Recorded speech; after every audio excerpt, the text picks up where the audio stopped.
It is that time of the show where we have to discuss who said that shit. Now, I do have something cool that I want to add to this. I am going to start leaving on a good note, and I am going to double team who said that shit with something positive at the end. So something horrible that I heard, and then something also really cool.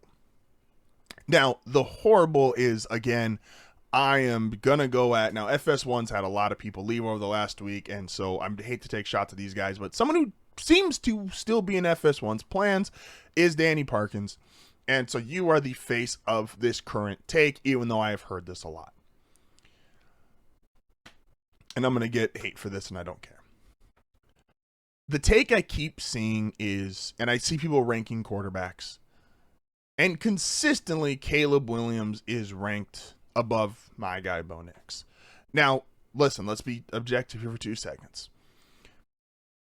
Probably your first year and a half of the NFL, or really, I think the way most media goes now, your first year, your rookie year in the NFL, and maybe 2 or 3 games, we will still put a large emphasis on the talent that you had coming into the league, and that will play a factor into how people view you and rate you.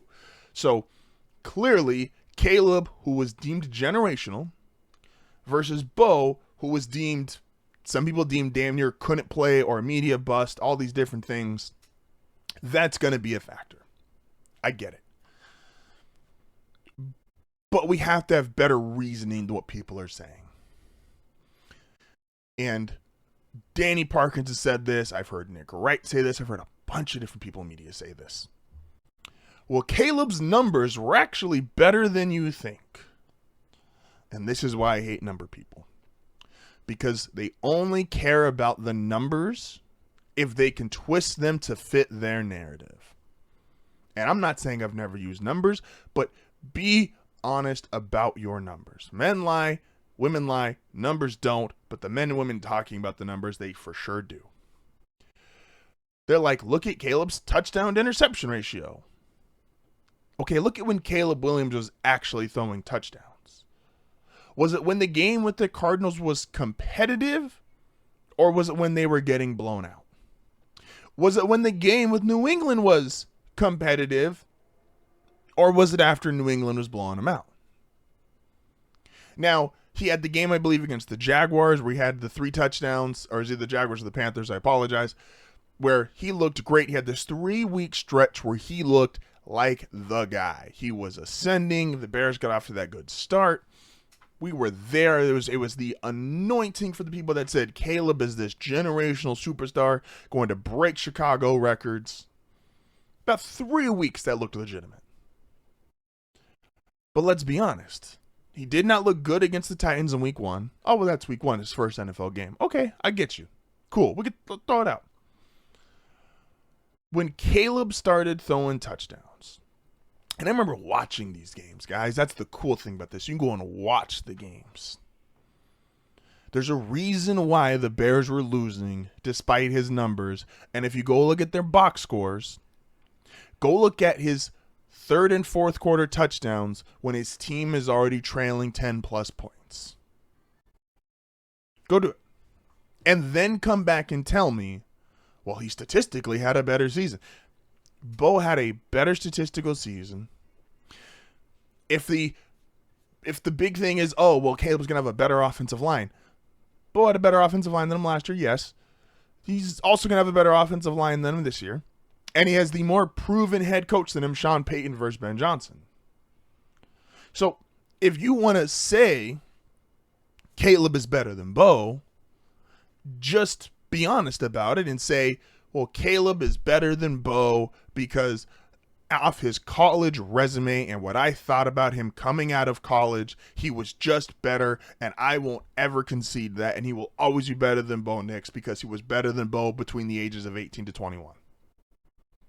Don't give me his touchdown to interception ratio when he was throwing touchdowns when the team was out of games. He is the cousin of that take is the cousin of the, well, look what Mahomes did at the end of last year's Super Bowl. They were down 30 points. I don't care. I don't care that Xavier Worthy caught 2 touchdowns. I don't. He caught them when they were throwing Gatorade on Nick Sirianni. Sorry, not impressive. To end on a happy note, though, and this is the sports nerd in my heart, Cal Raleigh's having one of the greatest, up to this point, one of the greatest seasons ever by a catcher in Major League Baseball history. And there's people that are obviously going to start talking about, can he keep it up? Because there's these really easy go-to points. Well, it's hard to sustain this kind of offensive productivity if you're a catcher. All catchers fall off in the second half. Well, he's never been this level of power, so is that sustainable? All these different takes, right?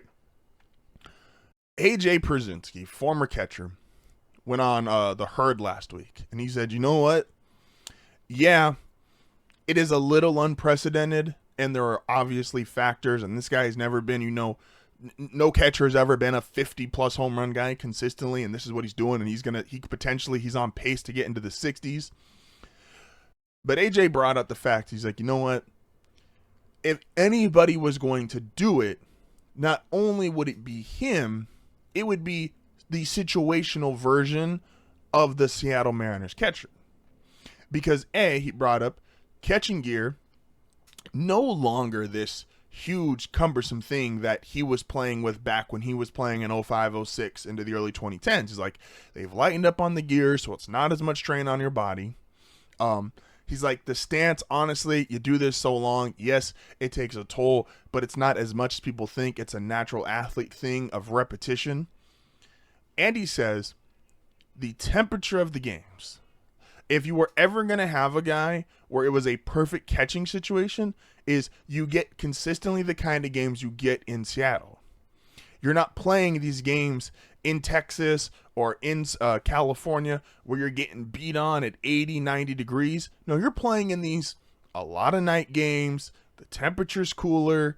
The stress on your body is not nearly the same effect as if you were to play, again, in one of these hotter cities, hotter states. And he went on to describe this in even more detail, and I want to give it up to AJ Pierzynski. This was the sports nerd in my heart that just said, you know what? This is really fucking cool, man. Like, he is breaking it down from a player that knows, understands, he lived it. So I want to give a shout out to AJ Pierzynski. I thought that was really dope.